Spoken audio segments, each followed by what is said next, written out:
কে? প্রিয়া নাকি? তা কি খবর? সকালবেলায় ফুল তোলা হচ্ছে?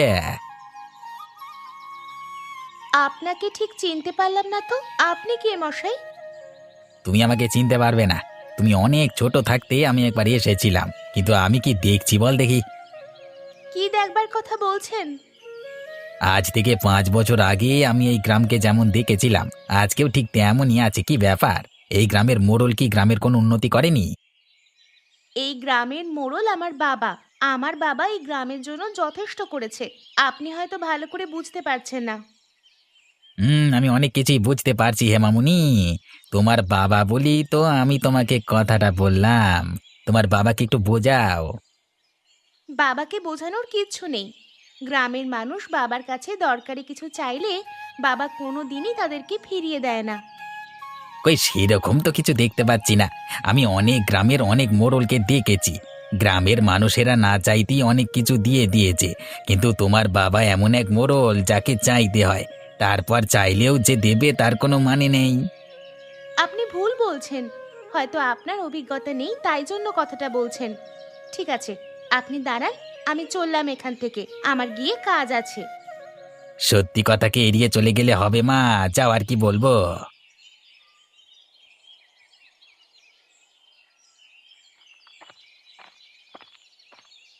কি মতিচ্ছন্ন যে ধরেছে তোমার, কে জানে বাবা। কি হলো গিন্নি? তুমি এভাবে কথা বলছো কেন সকালবেলায়? কি হয়েছে কি? বলি সকাল থেকে উঠে তোমার কোনো কাজ নেই? এতগুলো নৌকা তৈরি করে তুমি কি করছো? তোমার নৌকা তো কেউ দাম দিয়ে কেনে না। শুধু শুধু এত নৌকা তৈরি করে কি হবে শুনি? আরে কিনবে কিনবে, দরকার হলে ঠিক কিনবে। তুমি দেখে নিও গিন্নি, সময় আসতে দাও, দেখবে ঠিক নৌকা কিনে নিয়ে গেছে। ঘরে নুন আনতে পান্তা ফুরিয়ে যাচ্ছে। গ্রামের বাজারে ধার বাকি অনেক। আর তুমি এখানে তোমার নিজের শখ পূরণ করছো। এইভাবে আর কতদিন চলবে? খেতে পড়তে তো কোনো অসুবিধে হচ্ছে না। তাহলে তুমি সকালবেলায় এত কথা কেন বলছো? আমাকে আমার কাজটা করতে দাও। শোনো, তোমাকে একটা কথা বলে রাখি। আমি এভাবে লোকের কাছে চেয়ে চিনতে এনে ঘর সংসার চালাতে পারবো না। যদি তুমি কাজের কাজ না করো আর যদি দিন শেষে ঘরে টাকা না আনো, তাহলে আমি এই ঘর থেকে সারা জীবনের মতো চলে যাব। এরকম করছো কেন? আমি ঠিকই বলছি। তোমার যদি সংসারের প্রতি কোনো দায়িত্ব না থাকে, তাহলে আমিও কোনো দায়িত্ব পালন করব না। আমি এই ঘর সংসার ছেড়ে চলে যাব। তারপর তোমার যা ইচ্ছা তুমি করো। ঠিক আছে, কিন্তু তুমি রাগ করো না। আমি কাল থেকে অন্য কাজে বের হব। দেখি নদী থেকে মাছ ধরে বাজারে বিক্রি করব, তবে যদি তুমি একটু শান্ত হও। সেটাই করবে। আর যদি কথার হেরফের হয়, তাহলে কিন্তু আমি কালকেই বাড়ি থেকে বিদায় হয়ে যাব। বাবা, তুমি এমন কাউকে চেনো যে আজ থেকে 5 বছর আগে এই গ্রামে এসেছিল? কই না তো। তুই কার কথা বলছিস? আমি যখন ফুল তুলতে গিয়েছিলাম, ওখানে একজন ভদ্রলোক আমার সঙ্গে হঠাৎ করে কথা বলতে শুরু করলো। কি কথা বলছিল তোর সাথে? বলছিল নাকি 5 বছর আগে এই গ্রামকে যেমন দেখেছে এখনো তেমনই আছে। এমনকি আমাকেও খুব ভালো করে চেনে। তাই নাকি? তাহলে কি সেই লোকটা? কে জানে। যেই হোক না কেন, মোট কথা আমাদের এবং আমাদের গ্রাম সম্পর্কে সব কথা সে জানে। এবং আমার দেখে মনে হলো অন্যান্য লোকের কাছে আমাদের সম্পর্কে বদনাম রটিয়ে বেড়ায়। সে কি রে? তার কি খেয়ে দেয়ে কোনো কাজকর্ম নেই? আমাদের গ্রামের নামে বদনাম রটাতে এসেছে। তার সঙ্গে একবার মুখোমুখি হতে হবে তো। দেখবো কে সেই লোক। হ্যাঁ, আর যদি কথা হয় তাহলে একটু ধমকে দেবে তো, না হলে যেখানে সেখানে বদনাম করে বেড়াবে। ঠিক আছে মা, তুই যা, তোর কাজ কর গিয়ে। সকালে চা খাওনি তো? বসো, তোমার জন্য আমি চা করে নিয়ে আসছি। আরে আসুন আসুন সুকেন্দুদা, কি সৌভাগ্য আমার! এই কতদিন বাদ আমার বাড়িতে আপনি আসছেন। হ্যাঁ, অনেকদিন পর তোমাদের কথা মনে পড়লো। ভাবলাম দেখে আসি তোমাদের গ্রামটা কেমন হয়েছে এখন। আসুন আসুন দাদা, ভেতরে আসুন। তা বৌমা কোথায়? তাকে তো দেখতে পাচ্ছি না। আপনার বৌমা একটু বাজারের দিকে গেছে। ওই নিজের হাতেই সবকিছু করে আর কি। মানে সকাল হলেই বাজার ঘাট ঘরের সব কাজ করে ফেলে আর কি। তুই তাহলে কি করছিস? আমি পাশের গ্রামে একটা ভাগ চাষের কাজ করি আর কি। পাশের গ্রামে কাজ করিস, কিন্তু এই গ্রামে কাজ করিস না কেন? এই গ্রামে কাজ করতে অসুবিধে কোথায়?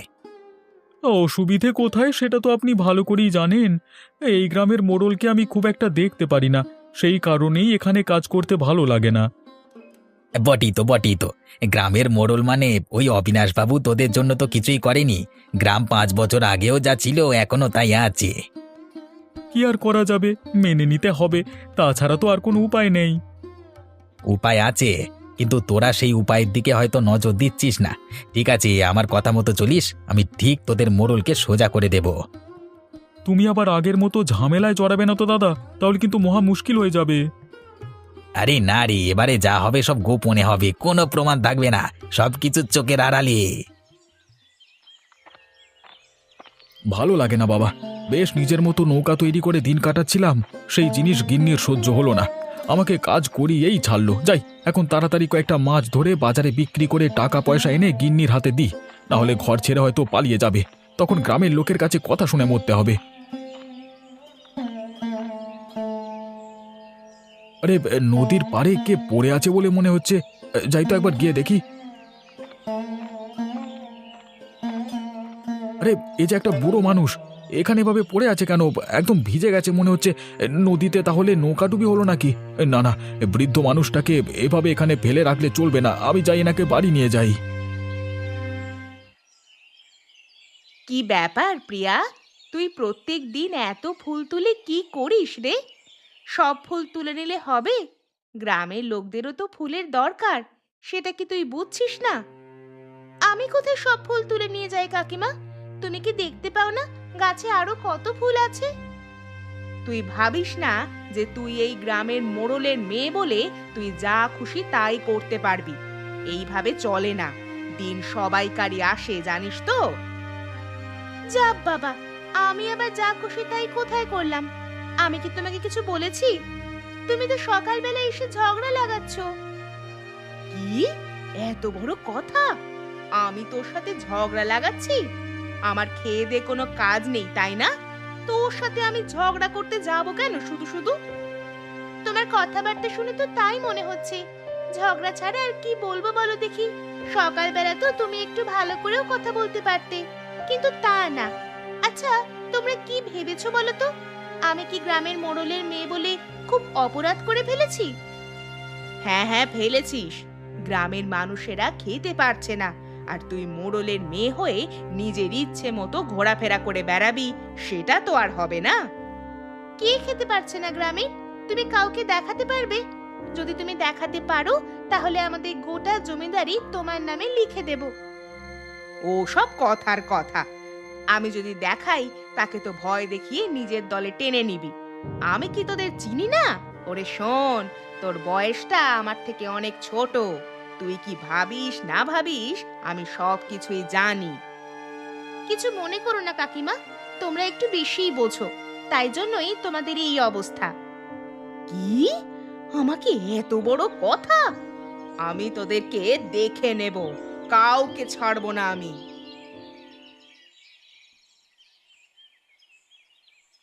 একে নিজে খেতে পায় না, তার উপর আবার কোথা থেকে কাকে ধরে নিয়ে ঘরে এনে তুললো। এখন বোঝো, একে খাওয়াবে কে শুনি? ওরকম করে কথা বলছো কেন তুমি? একজন অসুস্থ মানুষকে আমি নদীর ধারে দেখতে পেলাম, তাকে আমি ছেড়ে দিয়ে চলে আসবো, এ তোমার কেমন মনোভাব? তুমি আমাকে ছোট দেখাবার চেষ্টা করবে না এই বলে দিলাম। আমি কি ভুল কথা বলেছি শুনি? ওকে যে তুমি নিয়ে এসে ঘরে তুললে, তবে দেখাশোনা কে করবে? কেন, তুমি আছো তো, তুমি দেখাশোনা করবে, অসুবিধা কোথায়? আমি দেখাশোনা করতে পারবো না, আমার তো আর খেয়ে দে কাজ নেই না। ঘরের খেয়ে বনের মোষ তাড়ানো আমার দ্বারা হবে না এই বলে দিলাম। তুমি ধরে নাও না, এটা আমার বাবা। আমার বাবা যদি আজকে ঘরে থাকতো, তুমি কি তাকে সেবা না করে থাকতে পারতে? হ্যাঁ পারতাম। আমার জীবনটা আমি সেবা দান করে কাটাতে পারবো না। একই কিছু পাইনি সারা জীবনে, তুমি কি দিয়েছো বলো তো আমাকে? চেঁচামেচি করো না, দেখো উনি একে বৃদ্ধ মানুষ, ওনার এখন সুস্থ হওয়া প্রয়োজন। তুমি সেবা করো বা না করো, তুমি এখান থেকে যাও, আমি বাকিটা দেখে নিচ্ছি। তা তো দেখে নেবে বটেই, ঘরের থেকে তোমার কাছে সব সময় পর বড়। অতএব তোমার সঙ্গে কথা বাড়িয়ে কোনো লাভ নেই।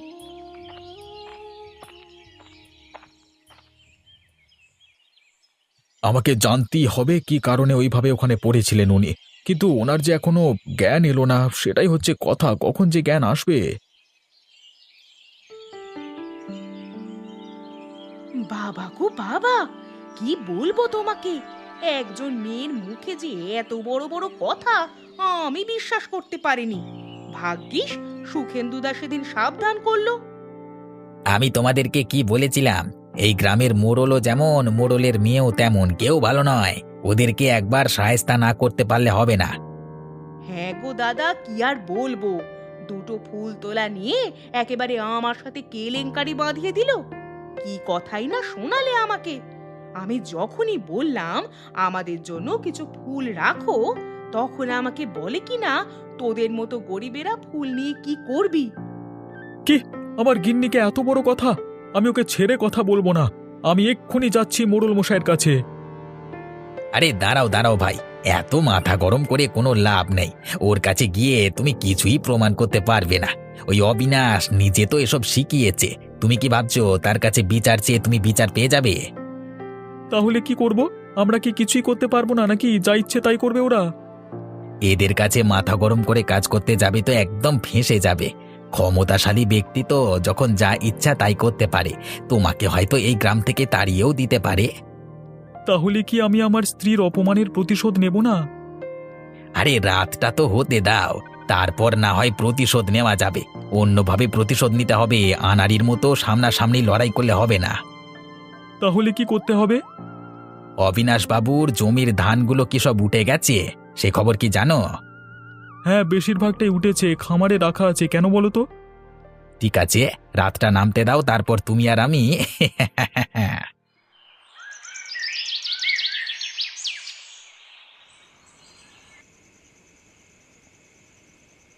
এবার কি করবে দাদা? আশপাশটা ভালো করে তাকিয়ে দেখে নে তো, কেউ কোথাও আছে কিনা। যদি থাকে তাহলে কিন্তু সমস্যা হয়ে যাবে। না দাদা, এত শীতে কেউ জেগে থাকে না, সবাই ঘরে এখন নাকে তেল দিয়ে ঘুমাচ্ছে। ঠিক আছে, তাহলে এই হলো সময়। এরপরই ধানের গাদায় আগুনটা লাগিয়ে দিয়ে চল আমরা কেটে পড়ি।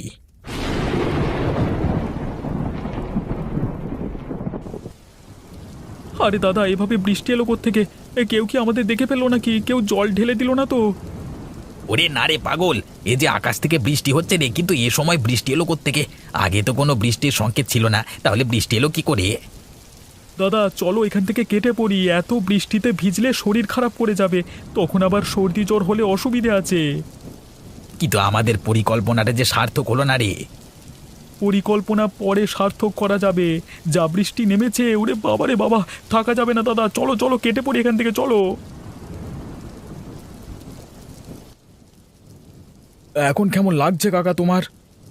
শরীর অনেকটা সুস্থ রে বাবা। তুই যদি আমাকে উদ্ধার না করতিস তাহলে হয়তো আমি কোথায় মরে পড়ে থাকতাম এতক্ষণ। এটা তো আমাদের কর্তব্য কাকা, তোমাকে ওই অবস্থায় ফেলে রেখে আসা একদমই উচিত নয়। তা কাকা বলো দেখি, তোমার হঠাৎ করে এই অবস্থা হয়েছিল কেন? কোনো নৌকাডুবি ঘটেছিল নাকি? বাইরে খেয়াল করে দেখ, বৃষ্টি নেমেছে, শুনতে পাচ্ছিস তো? আমিও তো সেটাই ভাবছি, কোনো সংকেত ছাড়াই বৃষ্টি নামলো কি করে? বিকেলবেলা পর্যন্ত আকাশে কোনো রকম মেঘ ছিল না, হঠাৎ করে বৃষ্টি এলো কি করে সেটাই তো বুঝতে পারছি না।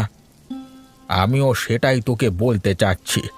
আমাদের ওখানেও হঠাৎ করে এমন বৃষ্টি এসে বন্যার সৃষ্টি করে ফেলে।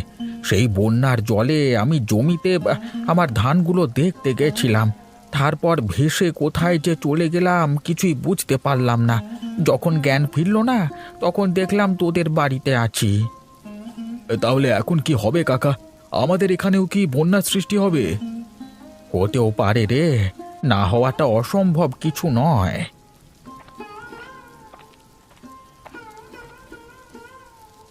বাইরে বৃষ্টি নেমেছে, সে খেয়াল কি আছে? তাতে আমি কি করব? আমি কি বৃষ্টিতে দাঁড়িয়ে ভিজবো? আমি কি সে কথা বললাম নাকি? তুমি সব সময় বাইরের লোকের সামনে আমাকে অপমান করো কেন বলো তো? আচ্ছা বলো, তুমি কি বলতে এসেছো?